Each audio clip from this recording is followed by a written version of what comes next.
I've been using a compost tumbler for my entire 10-year gardening journey, but it is time to upgrade, guys, so that I can supercharge my compost. I'm gonna show you how I put this together, and I'm gonna tell you why I am moving from a tumbler to an open pile. Before we jump into that, I just wanted to share with you where I got this awesome 3-bin compost pile setup. It's actually from Gardener Supply. I think it is a really great quality. I was very impressed with it. It keeps things nice and neat, which is kind of important to us. You guys remember Homegrown Florida. Mr. Homegrown Florida is, you know, former military. He likes things dressed right dressed. So even garbage needs to look organized. Now, I don't necessarily think that this is the product for everyone because it is quite expensive, but an open pile, or you can pretty much make something like this using maybe chicken wire or, you know, some old hurricane shutters that are maybe, you know, thrown away, or you can even use wood to build out a 3-section compost bin. So it's not necessarily to have all of this to do a compost pile. But if you like it to look neat and orderly, you can check that out at Gardener Supply. Now, the reason why I wanted to move to a compost pile versus the tumblers. Now, the tumblers have worked very well for me for many, many years, but they just don't produce a large enough volume. It looks like with 2 tumblers completely filled that would be quite a bit of compost, but that's not actually what happens. Compost done in tumblers is through the process of decomposition vermicompost is basically what it is. It's basically insects either that you add or that just naturally show up. I've never added worms or red wigglers or anything to my compost tumblers, but the bugs all find it, and it's all kinds of bugs. And that's basically vermicompost. You're allowing the insects to break it down. The other side of composting, which is what we're going to be doing with the pile, is hot composting, where you use heat from the size of the pile and the decomposition process to break down the compost. It's just 2 different ways of doing it, and in both ways, the composted product reduces down, in my experience, by like 2/3. So if you filled that compost tumbler all the way up, and mine are a very large single drum, I think they're like 35-gallon compost tumblers. You can find them in my Amazon store if you're interested. They will reduce down to basically a 5-gallon bucket of finished compost. In one 5-gallon bucket, it's usually pretty good to go across maybe half of one of my beds. I have 9 raised beds, so that would take 18 tumblers for me to be able to get compost into all of my beds. So not really working out for me in terms of volume. Whereas a compost pile, especially like this 3-tiered system compost pile that I'm building right here, it allows me to make a very large batch, and when that reduces down, we're still talking about a significant amount of compost, enough to probably put across 2 beds. In this process later on, I'm going to show you how I fill it up. We've actually, since this video was recorded, I've actually already filled 1 whole section with compost, and it's probably about 4 times the size of one of the compost tumblers. Might be 5, might be up to 5 times. It is a significant amount more. Besides volume, there is another benefit to doing hot composting versus vermicomposting, and that's going to be the length of time that it takes. My tumblers, depending on whether we're sitting in winter or depending on whether we're sitting in summer, are going to take between 4 to 9 months. The 9 months usually happens during the winter when the temperature is more cold and the bug activity is lower, whereas the 4 months is more during the dead heat of summer when we have our highest, you know, pest activity, which is what breaks down this compost. Now, from what I understand, a pile or a hot compost where you use a large volume of material and during the decomposition process, it actually puts off heat. That composting process can be done in anywhere from 60 to 90 days. So I can be producing a significant amount of compost, a larger volume in a shorter period of time, especially during the summer. Another reason we wanted to go with the hot composting pile is because we actually have more materials than what our tumblers can take. We have been very dedicated. My husband actually is like super dedicated to using our compost in terms of like filling the compost. So every box, every paper, every, the sawdust from his projects, every food item that doesn't get eaten, the plant debris, the grass clippings, the leaf litter, like everything that we produce, we fill up our tumblers in about a month. And then we have to wait 6 to 9 months or 4 to 9 months in order to have more room to put more compost in. So then we're increasing our garbage supply. I mean, he's not into that. He wants to compost as much as possible, bring down, our garbage and how much we're actually adding to the landfill, which I think is an awesome thing. But we needed a larger area to be able to compost more of our materials. Another real big benefit of doing a pile versus the tumbler is going to be that because you're doing hot compost, you are going to be killing off a lot more weed seeds or other seeds that make it into the compost bin, so you're not going to have as many volunteers. And you're also going to reduce down the disease. Now, it's not 100%. The hot composting process is not going to kill every fungal spore. It's not going to kill every single seed that's in there, but it's definitely going to bring down it considerably compared to a tumbler, where a tumbler has absolutely no effect on weed seeds or fungal because it's using the insect decomposition process versus heat. A full pile can get anywhere from 120 to 145 degrees. It's wild how hot these things get. They're like the inside of an oven. And so that, kills a lot of some of those bad things that we deal with, especially in my garden. I deal with a lot of like fungal disease. Even though I use drip irrigation, even though I do all the things and I use hydrogen peroxide to bring down my powdery mildew, I still end up with a decent amount of fungal disease. I assume because I live in Florida. So I think that just keep working on ways to reduce down some of these potential diseases, like doing a hot compost process, so that way there's a limited amounts of disease and spores and fungal spores that are making it back into the compost that I'm putting back into the garden. And I'm going to feel a lot better being able to use this compost in other areas of my garden. So right now, the tumbler compost I mainly use in my beds, alternating beds. Not all beds is getting the compost, so I do have to lean into fertilizer a little bit more. With this, I'll be able to use compost across the entire garden and really reduce my fertilizer use, which is really what I want to get to. The other thing, though, is because it will reduce the amount of disease, it will reduce the amount of weed seeds, I'll feel more comfortable using this in other parts of the garden, like in fruit tree row.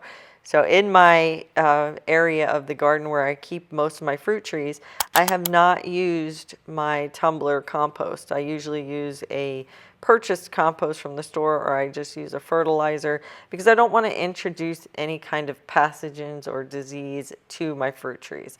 Fruit trees are, more susceptible to those types of things, and it's very hard to get rid of once you have it. So I haven't done that before, but now having a way to hot compost, I'll be able to introduce compost to my fruit trees, which I think is really going to help some of the more heavy feeders, like my plum and my peach that tends to eat a lot. I'll also be able to add this to my fruit trees in a pot. I have berry row where I have all of my berries. I'll be able to use that. In all of the green stalks, I'll be able to add this compost. I could add the other compost, but once again, you're dealing with a lot of weed seeds, and it's really hard to weed a green stalk. If you've ever tried to do that, they get underneath. It's difficult to weed them.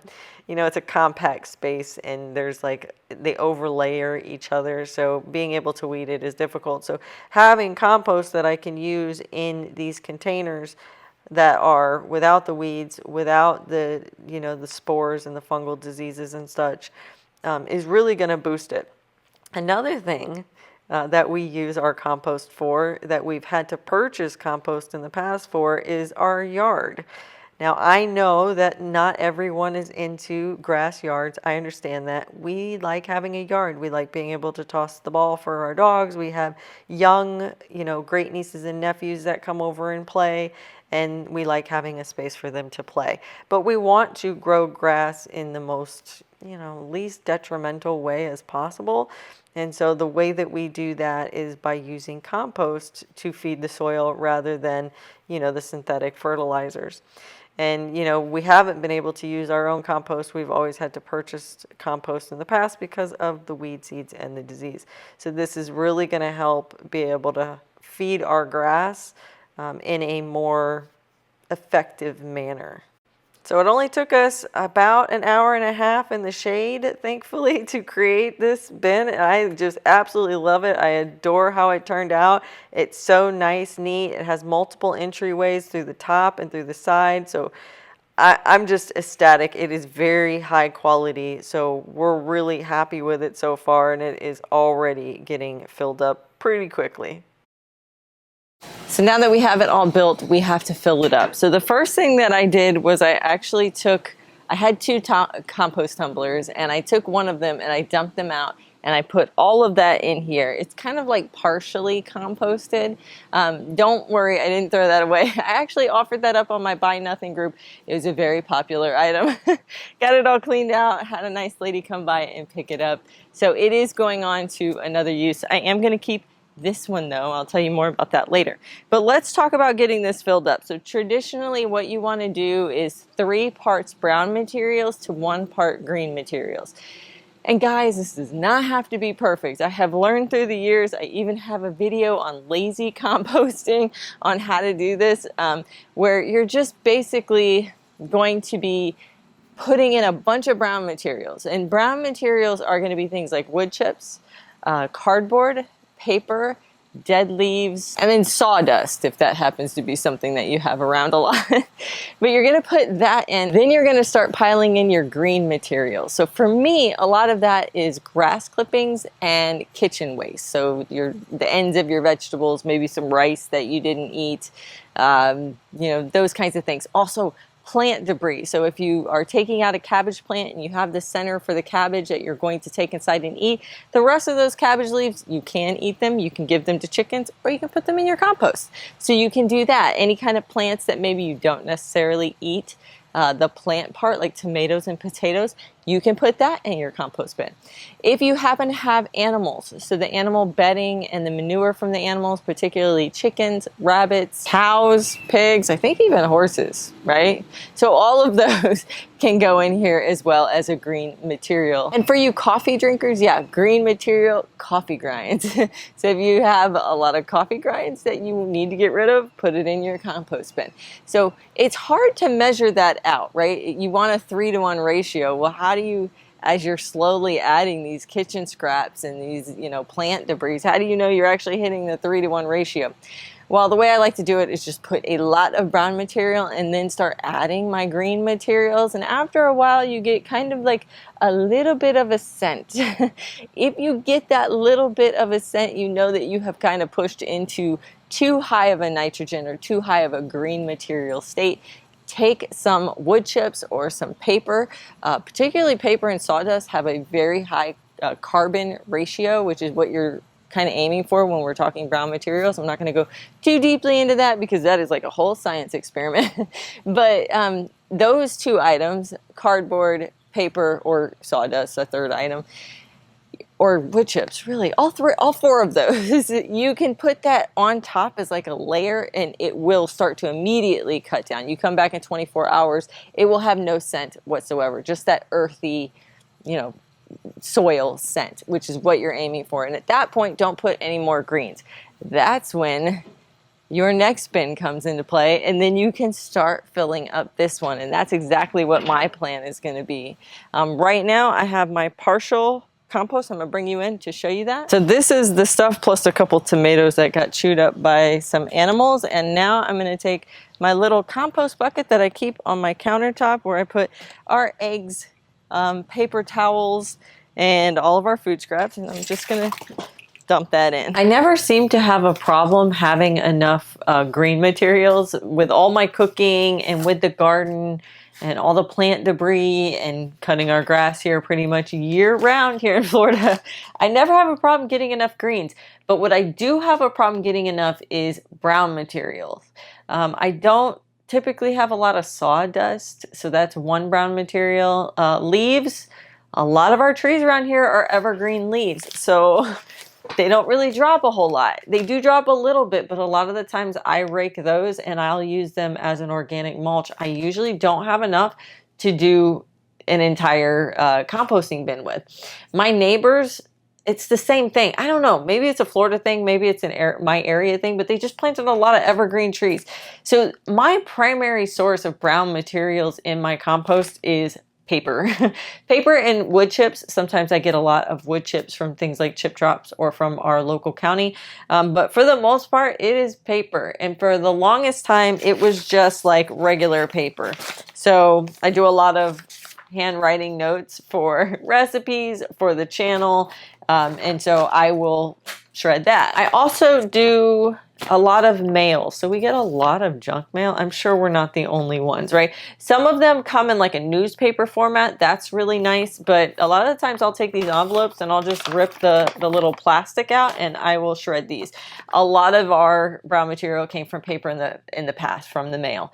But we just realized something. These Amazon shredders, we have the 15 sheet. I'm not sure if it's available. I'm going to check, but I think the next one up is the 18 sheet. I think that would be even better. And if I had to buy this over again, I would definitely buy the 18 sheet because I'm going to show you something wild. It does cardboard, guys, and not like thin cardboard, like super thick cardboard, Amazon boxes. All of the different cardboards. We got the compost that we just put together, the whole bin that we put together, all of that cardboard went through this little tiny shredder here. It's crazy. It is a monster. Now, I know some people have questions about, like, can you compost paper with, white, bleached paper or paper with ink on it? So let me talk you through that while we shred this stuff up. The best paper we get is going to be newspaper. I think that is the one that is the most safe, not with printed colors, those kinds of things. But then you have the white paper, then you have glossy paper, which is definitely a no-no in the compost bin. Then you have cardboard, different types of cardboard, and all of that either has printed stuff on it or not. Us personally, this is going to have to be a personal choice in your garden, what you're willing to accept risk-wise. So from my research, most things that are printed on cardboard or paper use soy ink nowadays. Soy ink is fine for the compost bin. There was a time when they used a different type of ink, and that ink did have contaminants. I think like metal type contaminants or arsenic type contaminants. I'm sorry, I don't remember exactly. But that was something that was obviously not a good thing. Now, there are still companies that use some of that product. And so you are taking a risk by, shredding those. And the way that I manage that risk in my mind is I am doing the most good that I can with the limited amount of information I have. I have looked up the Amazon boxes. I feel safe with them. They have talked about their recycling method and how they create their boxes and where their ink comes from. That's cool. But when it comes to junk mail, we have no idea where that ink came from. So you just have to accept whether you're willing to accept that or not. So I want to show you how thin it does cardboard. Can you see that? That's all that cardboard we did. And I don't know about you, but we order a lot of stuff on Amazon, just like household stuff. I just think it's cheaper. A lot of the stuff that I buy for my plants, a lot of the garden products, a lot for my business, are my husband's supplements. So we end up getting a lot of like those Amazon boxes and bags and stuff. But look how thin this stuff is shredded. And this stuff will break down super fast in a compost pile. So now we can feel good about taking out some of these excessive amounts of boxes and paper and just stuff that we get, the junk mail, and instead of just feeling so terrible that all that stuff is going into a landfill, all that stuff is now shredded. It's going to go into our compost bin and make the brown material for our compost bin. And that we can then turn into healthy, enriched soil for our garden. Next up, I have a bunch of our cardboard and paper shredded from inside. And I'm just going to put a nice thin layer over all of this. You know, now that I think about it, I have a heavy green partial compost, and I just put some of that. So I'm actually just going to dump the whole thing in here. And because I'm going with an open pile, I am going to have to turn this. So we're just going to lift with a pitchfork.